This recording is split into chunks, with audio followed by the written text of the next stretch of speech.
Opštinska izborna komisija konačno se oglasila saopštenjem za javnost 3 dana nakon glasanja na izborima raspisanim za 21. jun, u kojem saopštava rezultate glasanja, kao i informacijom da se izbori ponavljaju na jednom biračkom mestu.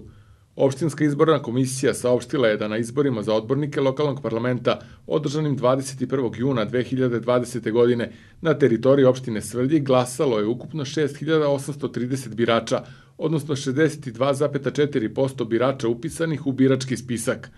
Opštinska izborna komisija saopštila je rezultate glasanja za 41 od ukupno 42 biračka mesta u opštini Svrljig.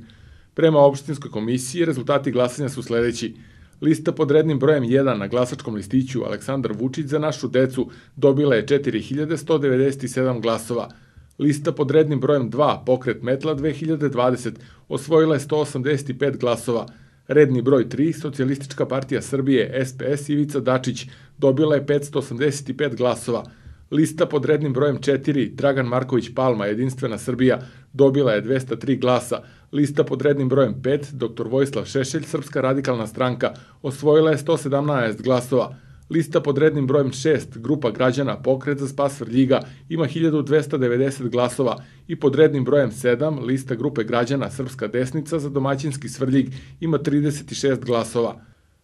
U saopštenju opštinske izborne komisije navodi se da su na biračkom mestu broj 5 selo Okolište odlukom opštinske izborne komisije, a po osnovu prigovora podnetog od strane ovlašćenog lica poništeni rezultati izbora i doneta je odluka o raspisivanju ponovnih izbora za odbornike Skupštine opštine Svrljig, koji će se održati 28.6.2020. godine.